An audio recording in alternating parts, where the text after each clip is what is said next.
Voilà, j'ai mis sur l'enregistrement. Ok, il y a quelqu'un d'autre qui doit venir encore? Il y a Edith, non? Edith est là? Edith Je est suis là, Edith est là. là, Edith est là. Edith est là! Mais Ok. c'est bizarre parce que d'habitude, quand Edith est là, on entend. Ah bah, bah, elle a dit Là, bonjour en arrivant. je deviens sage, je deviens mature. C'est bien. Fallait Ça pas alors, désespérer. Fallait pas Super. ça alors. désespérer. Ok, ok. Il Bon, y on a peut Dora qui est commencer. c'est là, Dora? Non? Sinon, Si? ce qu'on peut faire si ça se bloque au milieu vraiment trop, alors ce qu'on peut faire, c'est que quelqu'un d'entre vous ouvre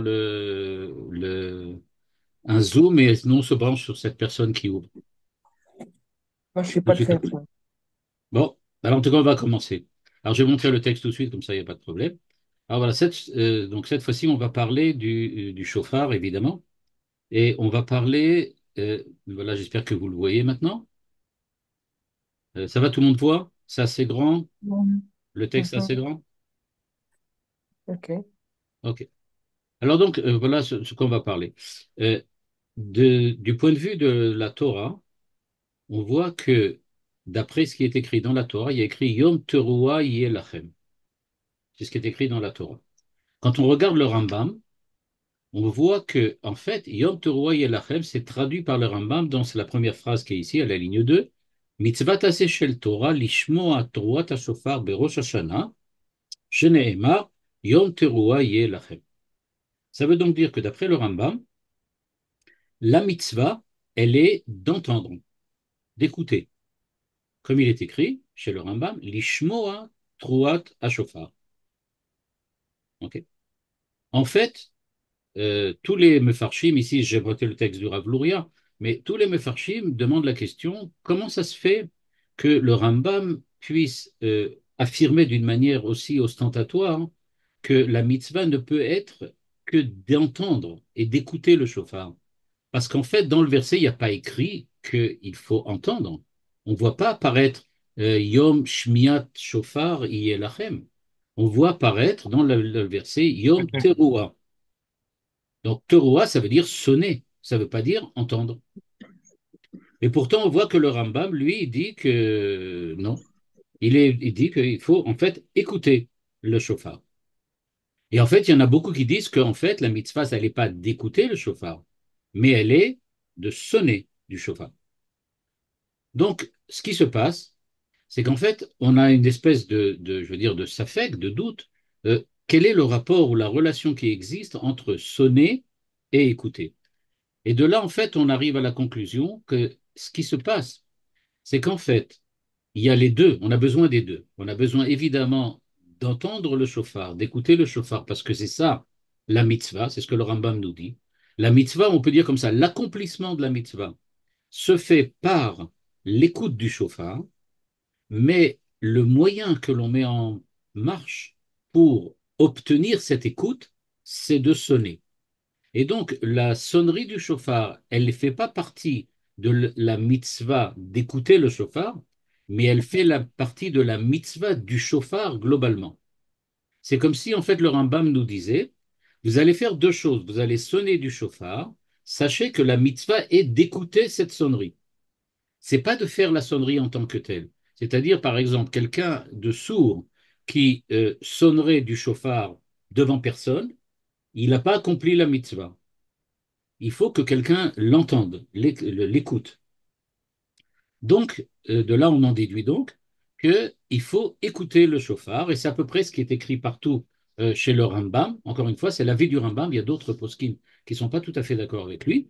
Et même comme il dit ici le Rav Luria, même dans Ilchot Shuvah, on voit qu'il dit pourquoi on sonne du chauffard pendant le mois des Loul pour dire Uru Yesheni mitarned mi shenatrem mashma mitzvah et hashmir.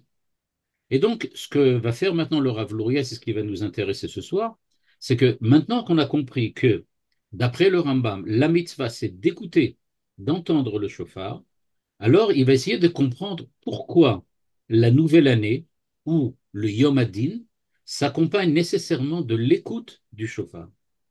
Et ce qui va plutôt sur le point sur lequel il va se focaliser plutôt, il va essayer de comprendre, c'est l'écoute, entendre. Et pour cela, il va nous ramener un petit peu en arrière du point de vue de la Torah, c'est ici dans la ligne 16.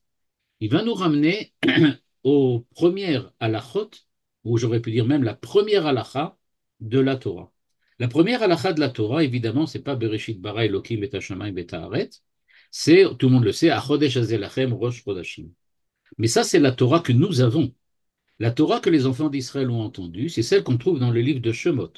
Après qu'il y ait eu les 10 commandements, il y a eu tout ce qui s'est passé durant la théophanie au mont Sinaï, le Mahamad ar Sinaï.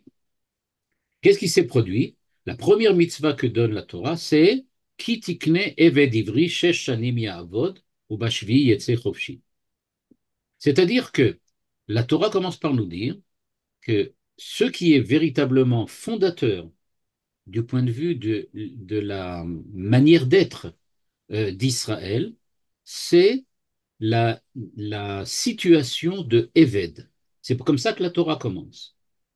Et elle rajoute, si jamais ce Eved ivri, donc qui a été vendu pour 6 ans à cause de ses dettes, décide de rester là-bas chez son maître et qu'il dise Ahavti et Adoni vetishti lo etzel achofshi china v'chulei, on nous raconte Veratsa Adona vetozno bamartser. C'est-à-dire qu'à ce moment-là, il y a une mitzvah particulière qui est de lui percer l'oreille et de le rendre donc Eved Leolam.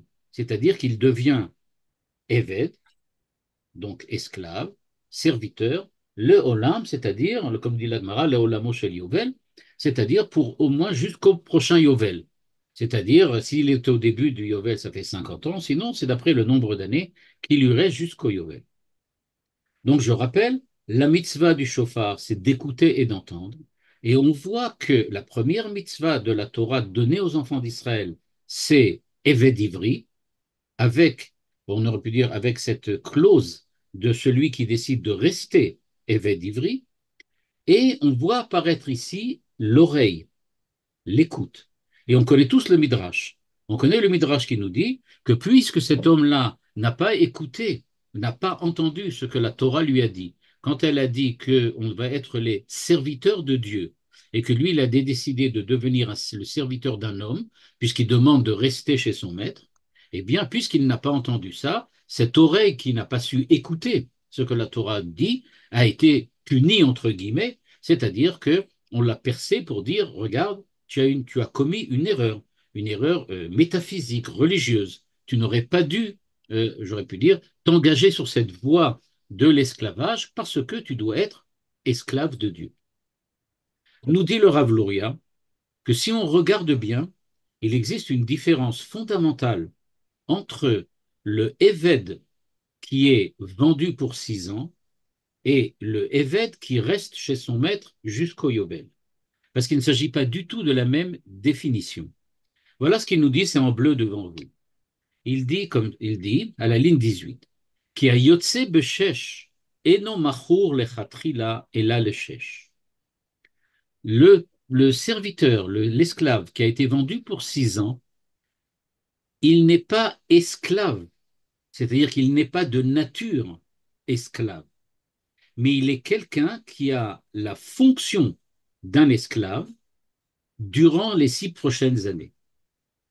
En fait, il ne devient pas esclave dans sa nature, Manitou dirait dans son identité. Il ne devient pas esclave. Mais ce qu'il fait, c'est qu'il devient euh, quelqu'un qui fonctionne, qui agit, qui a une situation, j'aurais pu dire même socio-économique d'esclave, mais il n'est pas véritablement esclave. C'est donc ce qu'il nous dit ici à la ligne 19. Afsha Torah kerao eved, bien que la Torah l'appelle esclave, en alav shem eved beatzmuto, et là chez Oved, avodat eved. Donc, celui qui est vendu pour 6 ans, c'est quelqu'un qui va agir comme un esclave, c'est-à-dire qu'on va lui donner la fonction d'esclave à l'intérieur du peuple. Oui, mais Mais oui, celui qui reste, il y a un côté rikishi parce que même la Torah elle dit, Avti et Tishti, oui, oui, on y arrive, on y arrive, on y arrive. Il dit, mais par contre, celui à qui on a percé l'oreille, il n'est pas, il n'est plus, j'aurais pu dire, quelqu'un qui fonctionne comme un Éved. C'est-à-dire comme quelqu'un qui a le métier, on va dire ça comme ça, c'est un peu le truc, mais qui a le métier, la fonction de Éved, d'esclave. En fait, ce qu'il a, c'est qu'il devient, dans sa nature profonde, dans son identité juive, si on peut encore parler d'identité juive maintenant, il est devenu esclave de nature. C'est-à-dire qu'il a acquis la nature d'esclave. Et donc, c'est pas du tout la même chose, dit le Rav Luria. Il est devenu véritablement Eved, c'est-à-dire que on attend le Yovel. Alors, nous, on dit toujours, après tout, ce qui est écrit, c'est qu'il est écrit Vavado Leolam. Il doit devenir, en fait, esclave à tout jamais. Eh bien, il faut prendre ça, dit le Rav Luria, au sens littéral. Il est Avado Leolam. Il est un Eved définitif. C'est quelque chose de définitif, c'est-à-dire sa nature a changé. D'homme libre juif, il est devenu l'esclave d'un juif. Mais lui, il est plus du tout pareil. Il a changé de nature, il a changé d'identité, il a changé de situation. À tel point, nous dit-il, que en fait, quand la Torah dit le olamo shel Yuvel, c'est pour dire de la même manière que Dieu annule toutes les dettes qu'il y avait à l'intérieur du peuple d'Israël au moment du Yovel, il annule aussi tous les achats de terres qui sont passés d'une tribu à une autre, en tout cas pendant une certaine période de l'histoire d'Israël. Et de la même manière, il libère les esclaves, ce qui veut dire qu'il y a une intervention divine particulière, pardon, une intervention divine particulière qui remet cet homme-là à l'intérieur du peuple d'Israël, de la même manière qu'on remet la terre dans la situation dans laquelle elle était au départ, et que l'on remet l'argent, on peut dire les dettes, on les remet dans la situation dans laquelle elles avaient. On rétablit la situation première, celle qui était, on peut dire, le départ, le point, ou le point de départ, ou l'enclenchement du processus de l'existence des hommes à cette époque. Et donc, ce qui se passe, c'est que celui qui a été vendu pour 6 ans, en fait, il a vendu son travail, il a vendu sa fonction. En fait, il s'est engagé sans pouvoir ensuite annuler cet engagement pour les 6 ans à venir. Celui qui a été dont l'oreille a été percée, il est devenu par nature une nature d'esclave. C'est seulement grâce à l'intervention divine, l'année du Yovel, qu'il va être rétabli dans sa situation d'Israël, comme les terres qui reviennent et comme les dettes qui s'annulent. Et ça, on le fait pourquoi? Parce que on a percé l'oreille. C'est-à-dire que quand on perce l'oreille, nous dit le Rav Luria, d'un point de vue phénoménologique, percer l'oreille, ça veut dire quoi? Ça veut dire maintenant, tu es devenu, dans ta nature, tu es devenu esclave. Pourquoi? Parce il ne reste chez toi que l'oreille.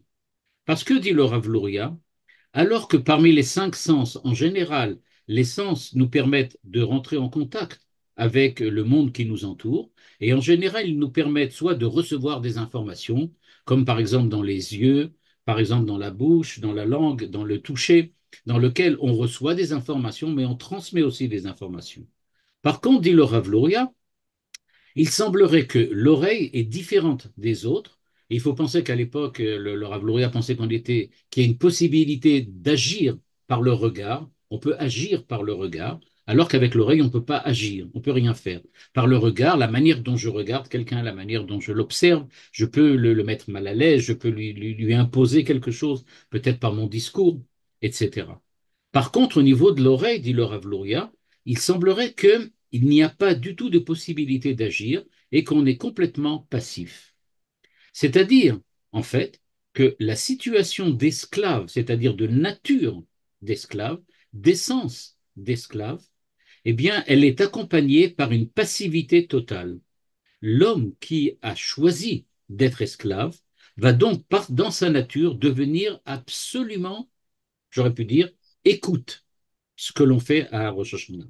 C'est-à-dire, ça devient l'écoute du chauffard sans aucune action. On lui demande d'arrêter véritablement de s'imaginer qu'il est capable d'agir, parce qu'à partir de maintenant, il va devoir écouter les ordres et les injonctions de son maître. Il n'a plus aucune volonté personnelle, il n'a plus aucune action personnelle, il est complètement au service de son maître.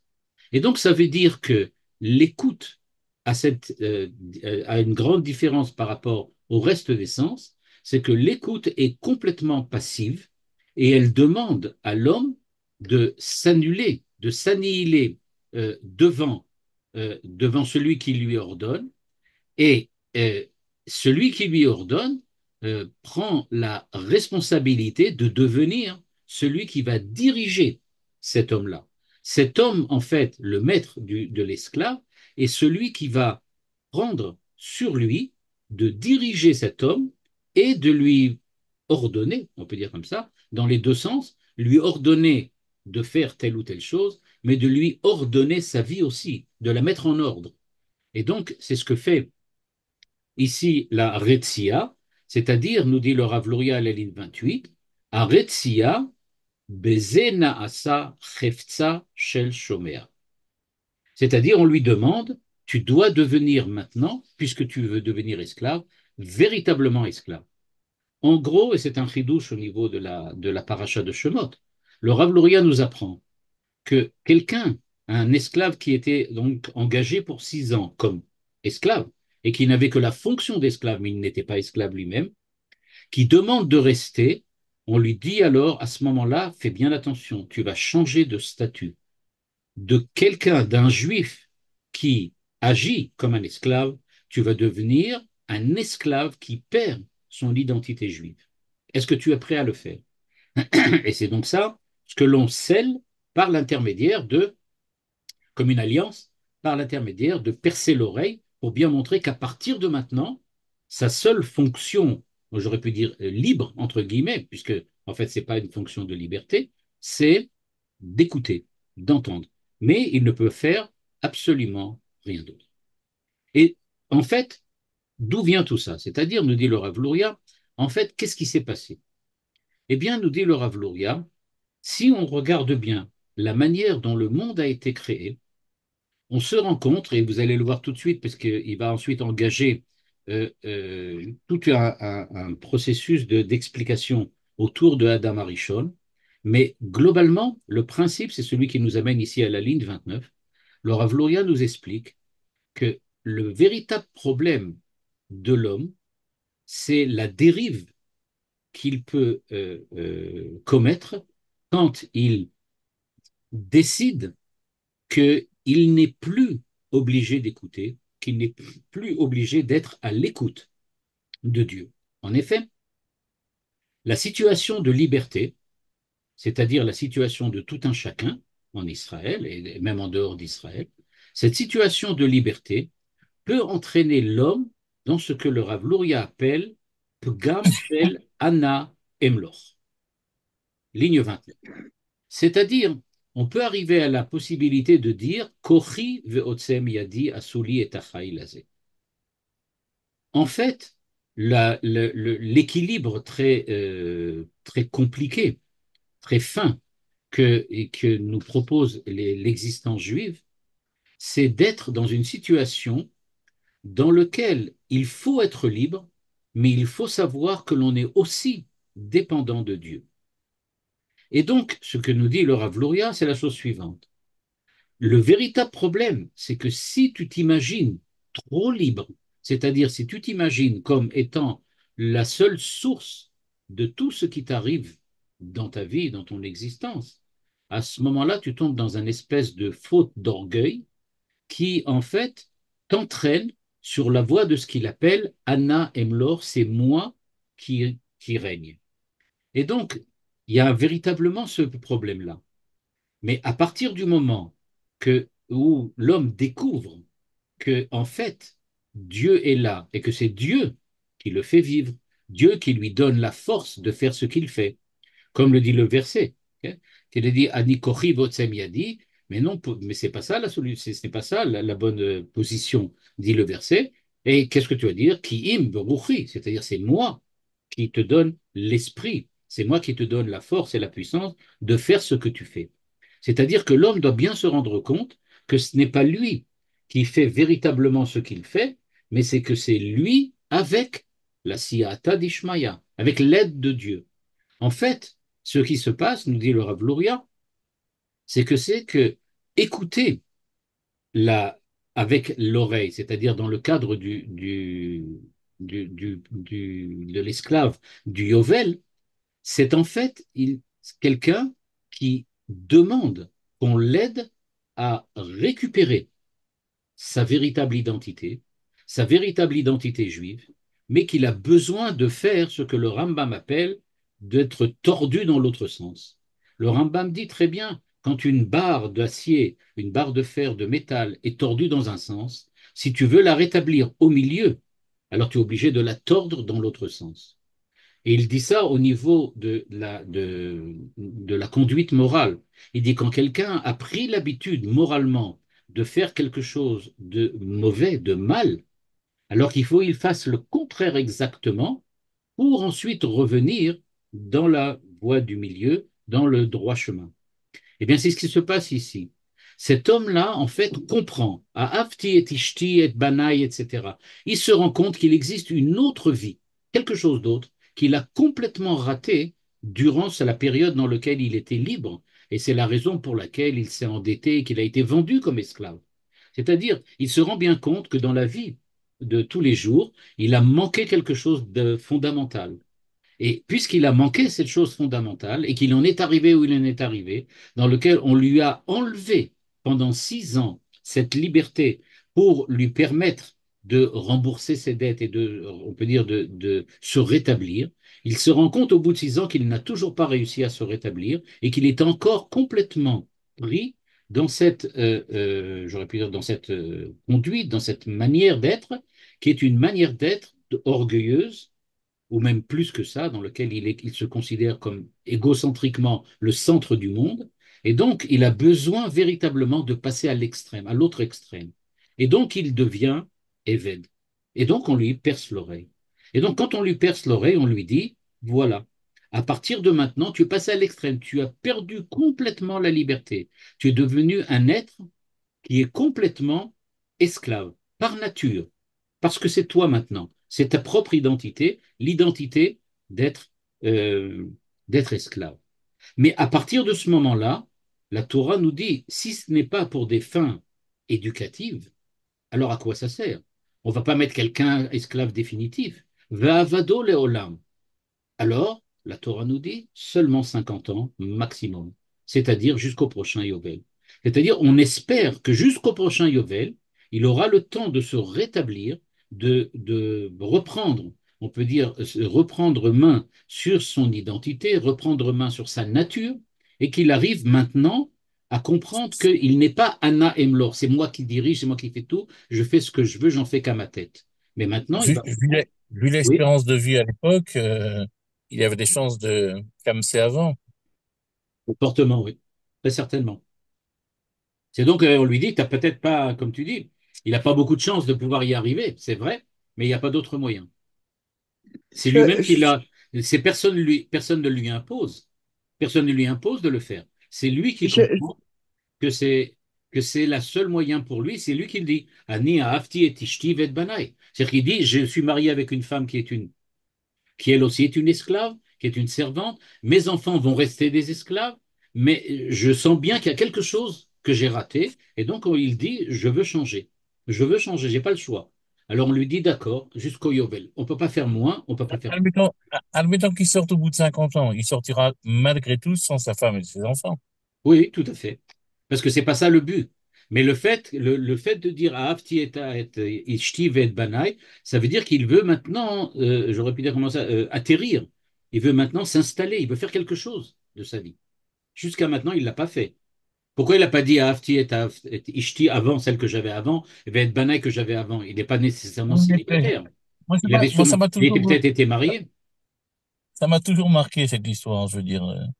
d'abord qu'on lui permet, alors qu'il est encore Yehudi, qu'on lui permet de se marier, alors qu'un Yehudi, il n'a pas le droit de se marier avec une fille cananéite, Nahon. qu'il ait des enfants. Et qu'est-ce que tu veux qu'il fasse? Il a des enfants. Alors peut-être qu'il n'est pas marié, il a des enfants. Pour la première fois, il a des enfants. Il va pas Alors, s'attacher à ses enfants. Ah, peut-être, il y a peut-être que quelque c'est chose le cas, mais la Torah ne dit il y pas a que c'est quelque chose qui est c'est la dur. première fois. La Torah ne dit pas que c'est la première fois. Il peut être dans le cas de quelqu'un qui était déjà marié avec des enfants, mais il s'en est pas rendu compte. Mais s'il a jamais été Ce que dit le marié, Rav Louria. psychologiquement, c'est pas évident la situation dans laquelle j'arrive à comprendre l'histoire de ce que tu dis de que le Rambam, que lorsqu'on a une guida défectueuse, alors il Oui, fallait oui. jusqu'au bout. Ok, d'accord. Donc ce type-là, il avait un problème, on le met là. Mais malgré tout, au niveau psychologique, il a des enfants, c'est pas évident, quoi. Même si c'est Tout à quelqu'un fait, tout à d'équilibré. fait. Mais enfin, si déjà on parlait de l'époque, je ne veux pas trop rentrer dans les détails, parce que là, ça dépasserait vraiment le cadre du cours, mais à l'époque, il faut savoir que le rapport aux enfants n'était pas du tout ce qu'il est aujourd'hui, hein. Les enfants n'avaient pas de droits, ils étaient directement liés à leurs parents, et c'est les parents qui décidaient de vie et de mort sur les enfants aussi. Ça, il faut aussi le Je, savoir. je- je peux poser une question? Oui, oui, vas-y, vas-y. Voilà, ce qui m'étonne, c'est qu'on met jamais l'accent sur la responsabilité du maître qui Si, j'en ai accepte. parlé. J'ai dit que le maître va devenir celui qui va le guider. Non, Il est mais là pour guider est-ce cette que personne-là et le ramener non, dans le droit chemin. non, mais est-ce qu'on peut pas dire au maître, euh, tu dois, tu dois tout faire pour dissuader ton frère juif de rester esclave? Parce que le fait qu'il veuille rester esclave, il en reconnaît plus qu'Akadosh Baruch Hu et Meler Haolam. Donc, tu participes à ça en acceptant sa démarche. Mais il n'y a pas le choix que d'accepter sa démarche. Il lui se rend compte il n'arrive pas à le faire. C'est ce que veut nous dire ici le Rav Lourian. Il est dans un état dans lequel il n'est pas capable de revenir à la liberté parce qu'il se rend compte qu'il ne pourra pas utiliser cette liberté de manière positive. Et donc il dit, je préfère rester esclave complètement en espérant que je vais passer à l'extrême absolu. Et après, j'espère qu'au bout de 50 ans ou de la période qu'il y a jusqu'au Yovel, je pourrai revenir à l'état normal. Mais la première fois, lorsqu'il a été esclave, c'est pour rembourser des dettes. Exactement. Mais la C'est-à-dire deuxième fois, il est arrivé dans un état et la catastrophique. deuxième fois, c'est un esclave Pas seulement gratuit. qu'il a volé l'argent, mais c'est il l'a complètement dilapidé, il n'a rien fait pour travailler suffisamment, etc., etc. Oui, mais la deuxième fois Oui, où il renonce à sa liberté, oui, donc le maître s'acquiert un esclave gratuitement. tout à fait, Il oui. paye rien. Mais c'est lui qui s'est créé comme ça. C'est lui qui s'est créé comme ça. C'est lui qui a décidé comme ça. Mais le maître peut toujours refuser, il peut lui dire non, je veux pas que tu sois un petit mon esclave. Je ne sais pas, oui, je suppose, évidemment, il n'est pas obligé Mais d'accepter, pourquoi oui. personne on, on peut bien dire Je à ne sais pas, quelqu'un, je, c'est une bonne question, je ne sais pas. Je ne sais pas. Non, c'est moi, t'as question la sofa. Moi, t'as Pardon? sofa. J'ai pas entendu, je m'excuse, Anne, je n'ai pas entendu. Moi, t'as question, moi, t'as sofa. Ah oui, alors pourquoi l'Ishmo est à chauffard? On y arrive, on y arrive. Alors donc maintenant, donc ce qui se passe, donc ce qui se passe, nous dit le Rav Louria, ça rappelle déjà ce qu'il y avait, ce Marc, qui, tu vois. pardon, je dis que donc ce qui se passe, dit le Rav Louria, ça rappelle déjà ce qu'il y avait à l'époque de Adam Arishon. En effet, qu'est-ce qui s'est passé? Au moment d'Adam Arishon, nous dit le Rav Louria, il y avait quelqu'un qui a parlé avec Adam Arishon, avec Chava, c'est-à-dire le Nachash, qui a parlé avec Chava et qui leur a dit Atem Tiou, Yodé, Tova, etc., etc. Et donc, ce qui s'est passé, nous dit le Rav Louria, c'est que véritablement, à ce moment-là, le Zohar aussi, il y insiste dessus, Adam Arishon a, lui pensé aussi, Anna Emlor, c'est moi qui vais décider maintenant comment je vais me diriger dans la vie. C'est moi qui vais prendre sur moi la responsabilité de mon avenir. Et à partir de ce moment-là, je peux très très bien décider que c'est moi je mangerai du fruit, même si Dieu m'a dit de le faire le contraire. Et donc, ce qui s'est passé, il a donc décidé, lui, de manger le fruit avec sa femme, avec Chava. Quand ils ont fait ça tous les deux, ils ont donc, eux aussi, pour les mêmes raisons, oublié d'écouter ce que Dieu leur avait dit. Et donc, ils ont été punis parce qu'ils ont dit Anna Emlor, moi aussi, c'est moi qui me dirige et c'est pas Dieu. Et donc, nous dit le Rav Louria, et c'est donc pour ça que les mitzvot que l'on a reçus viennent en même temps, donc les mitzvot en général, mais surtout la mitzvah Kriyat Shofar, elles reviennent donc en début d'année, particulièrement, pour dire à l'homme, tu vas commencer l'année, pour commencer l'année, tu dois te rappeler que tu es dans une situation naturelle d'écoute. C'est-à-dire, on lui dit, pour revenir à l'état normal, c'est-à-dire pour faire tchouva, plus tard, pendant les 10 jours de pénitence, les Atzeret Yomei HaTshuva et Yom Kippour, pour arriver à enclencher un processus de tchouva, nous dit le Rav Louria, tu es obligé de commencer par aller à l'autre extrême. C'est-à-dire, pendant 2 jours, Yom Adin, tu vas faire celui qui est Eved Leolam, Eved du Yovel. Tu n'es plus, tu n'es pas un Eved ivri, tu dois aller vraiment au maximum. Et donc, c'est pour ça, nous dit-il, qu'on commence l'année par l'ishmoa et ta shofar. On écoute le shofar. Le shofar qui va nous réveiller à faire tchouva, ça correspond plus ou moins à la situation de celui à qui on a percé l'oreille dans le cadre de l'histoire des Avadim, dans l'histoire des serviteurs et des esclaves, dans lequel, en fait, on te dit maintenant, tu dois commencer, avant de faire tchouva, tu dois commencer par accepter de perdre ta liberté, accepter de perdre ton autonomie, parce que cette autonomie, tu ne l'utilises plus de manière positive, mais au contraire, tu fais des choses interdites à cause de ça. C'est pour ça, nous dit-il, à la ligne 12 en bleu devant vous, באופן שמבואר שתחילת השנה המחודשת ויום התשובה הוא היסוד של שמיעה שאין אדם אלא עבד לאדונו הקדוש ברוך הוא, כאין רצייה באוזן לאחר 6 שנים ועבדו לעולם. C'est comme si l'année qui vient de passer, c'était comme les 6 ans dans lequel Dieu nous a dit, il nous a donné des mitzvot, donc on est comme des évêques d'Ivry, on reçoit les ordres de Dieu, mais on est libre. On peut le faire, on ne peut pas le faire. Maintenant, on se rend compte que tu as pas réussi véritablement à faire ce que tu devais faire. Donc, qu'est-ce qui se passe? Tu vas devenir maintenant Avado Leolam. Et donc, ce qui se passe, c'est que les enfants d'Israël, nous dit le Rav Louria, disent comme le Eved de la paracha de Shemot, le Eved du Yovel, Lo etse chofshi.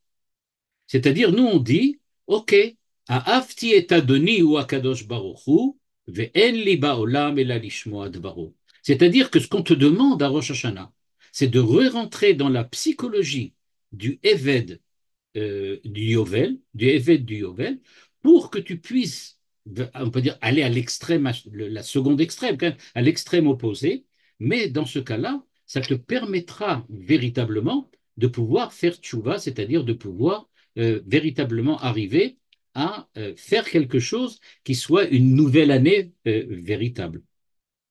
Et donc, à partir du moment où ils deviennent véritablement les Avadim d'Akadosh Baruch Hu durant les 2 jours de Rosh Hashanah, ils ne perdent pas, nous dit le Rav Louria, ligne 21 et 22, ils ne perdent pas leur nature véritable, c'est-à-dire leur identité d'Israël, ce qu'on pourrait appeler Banim, Atem Lachem Elokechem.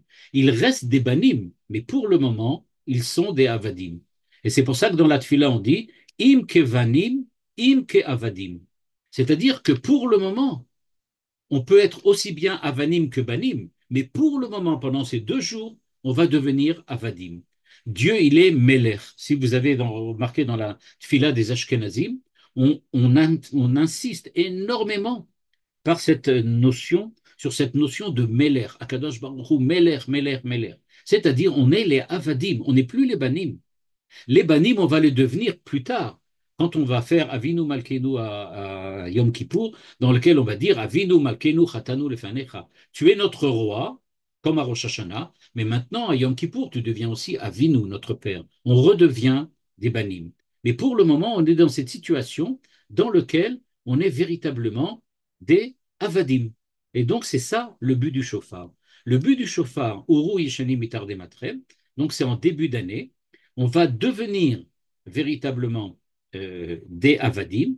Et comme le dit le Rambam et que le Zohar reprend, et le Harizal aussi reprend dans la Kabbalah, ils nous disent, ce qui se passe, c'est que Oru Yesheni Mitarde Matre, on est en train de dormir.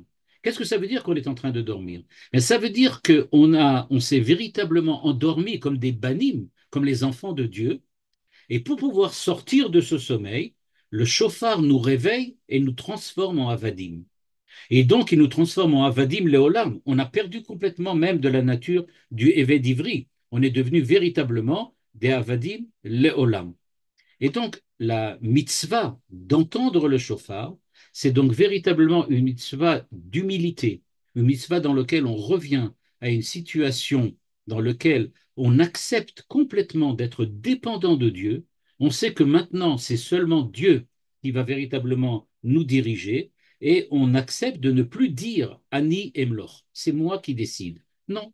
Il y a des moments dans la vie où il faut savoir qu'on est complètement dépendant de Dieu. C'est lui qui décide. Et à partir du moment où on a pris cette décision, cette décision de sortir du sommeil, en fait, eh bien, sortir du sommeil, c'est en faisant dormir notre identité. On fait dormir l'identité que nous avons. On fait dormir notre situation de banim pour ne prendre sur nous que la situation de avadim.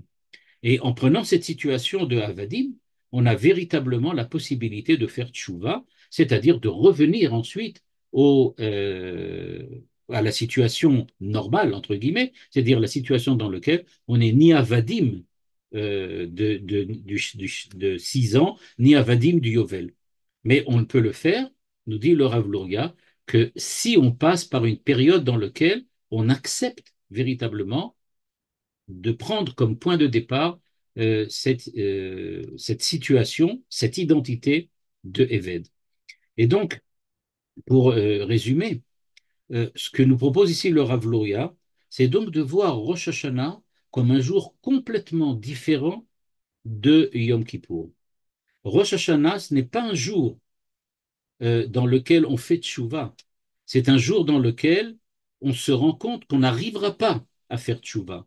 Et que pour pouvoir faire tchouva, on est obligé de passer par une période dans laquelle on accepte véritablement notre situation réelle, j'aurais pu dire pas naturelle, mais en tout cas réelle, qui est celle d'être les Avdei Hashem.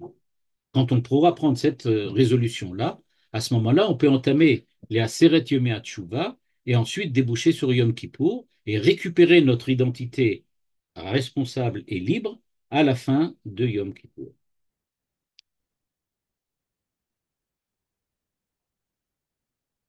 Voilà. Question?